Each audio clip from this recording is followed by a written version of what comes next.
Hello and welcome to Arnie Short Stories. I hope you enjoy this story. I'm going to try and upload a new story each day. The Painted Confession. Holly Arnold had a theory: every piece of art whispered something if you listened hard enough. At 28, she was the youngest detective in Elmwood, a quirky little town nestled between rolling hills and a river that shimmered like liquid silver under the sun. Her sharp eyes and sharper mind had solved cases that left others baffled, earning her a reputation as someone who could see what wasn't there. But standing in Marcus Hale's studio, staring at his lifeless body and the sprawling mural on the wall, Holly felt something near a shiver of awe mixed with dread.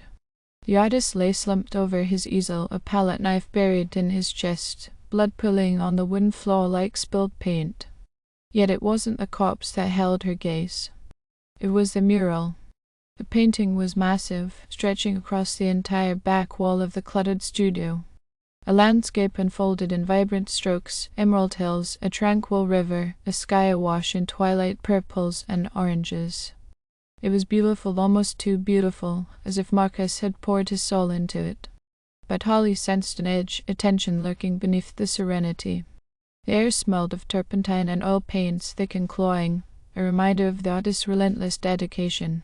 She stepped closer, her boots echoing in the silence. Something was off.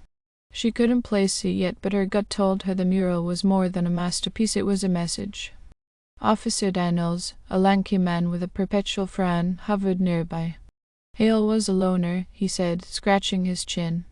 Big name in the art world, though. No enemies we know of. Friends say he'd been acting odd lately, holed up in here, obsessed with that thing.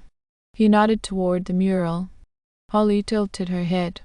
Obsessed how? Working on it non-stop, Daniels replied. Wouldn't eat, wouldn't sleep, said it was his greatest work. Her mind buzzed. Obsession could drive a person to brilliance or to ruin. I'll need to talk to his people, she said. Friends, family, anyone who saw him in the last few weeks. Daniels shrugged. Good luck, they're a tight-knit bunch, these artists. Holly spent the morning interviewing Hale's inner circle. His sister, Clara, sat in a cafe across from the studio, her eyes red from crying.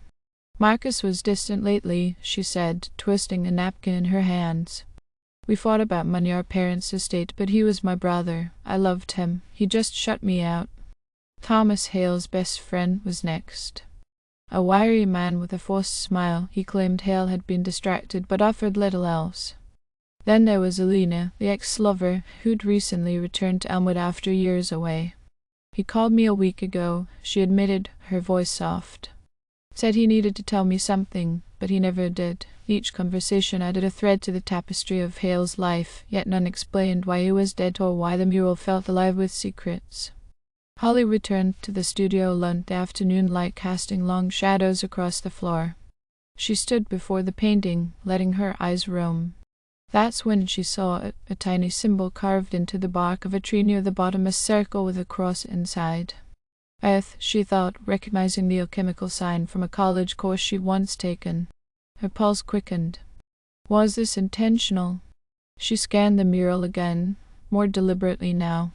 In the river, a triangle with a line through it there. In the clouds, a crescent moon. In the hills, a spiral. These weren't accidents. They were clues hidden in plain sight, like whispers in a crowd. Holly grabbed her notebook and sketched the symbols, her mind racing. The mural wasn't just art. It was a confession or a puzzle. Maybe both. The investigation deepens. By evening, Holly was hunched over a table at the local library, surrounded by books on alchemy and art.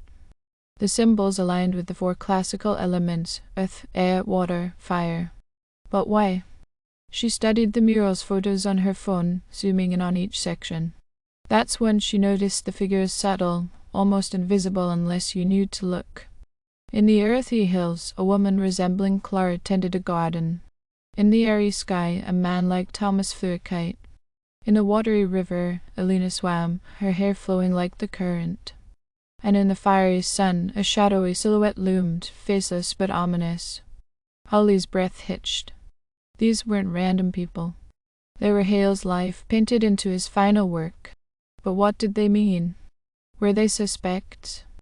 Victims? Or something else entirely? She revisited her notes from the interviews. Clara's financial disputes with Hale could have bred resentment. Thomas's distance might have hidden jealousy. Hale's success had far outstripped his own failing art career. Lena's return could have reignited old passions or old grudges. Each had a motive, however thin. Yet motives weren't enough. Holly needed proof, and the mural was her guide.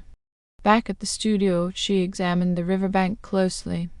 There, disguised as ripples in the water, were numbers coordinates. She plugged them into her phone: 42.5 thousand, 831 degrees N, 73.9 thousand, 876 degrees W, a spot just outside Elmwood, deep in the woods. Her heart thudded. Whatever Hale had hidden, it wasn't all in the mural. The drive to the coordinates was tense, the road winding through dense forest until she reached a crumbling cabin. Vines choked the walls, and the door creaked as she pushed it open. Inside, dust motes danced in the faint light filtering through cracked windows. A table held sketches, early drafts of the mural, and a journal. Holly flipped it open, her fingers trembling. October 3rd, I know now. Someone's been stealing my work, my ideas, passing them off as their own. I trusted them, and they betrayed me. The mural will tell the truth, I'll make sure of it. The entries grew erratic, paranoid. Then, a name: Thomas. It's Thomas. He knew everything, my techniques, my sketches. He's been selling me out to Grayson, that hack. I confronted him yesterday. He denied it, but I saw the guilt in his eyes. Holly's stomach dropped. Thomas. The friend with the tight smile. Had he killed Hale to keep his secret? The final stroke. She returned to the mural, searching for confirmation. In the sky, Thomas's kite bore patterned dots and dashes. Morse code. She translated it: beware the friend who smiles. A warning etched into the painting.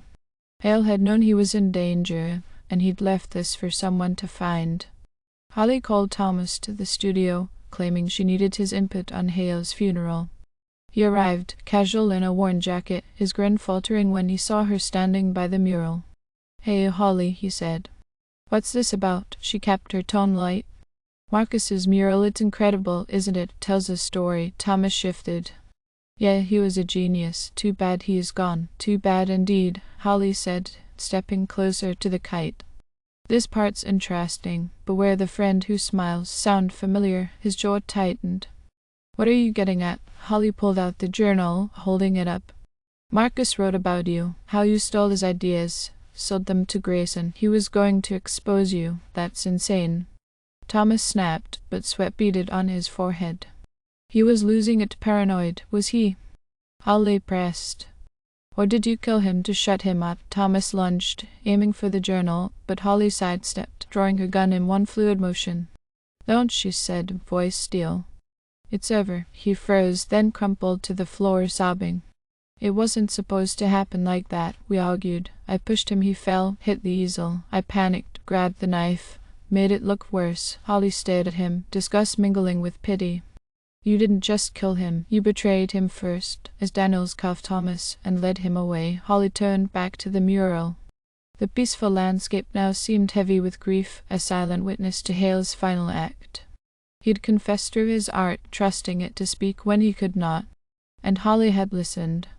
She left the studio, the cool night air washing over her. The case was closed, but the mural's echoes lingered, a reminder that truth, like paint, could hide in plain sight until someone dared to look closer.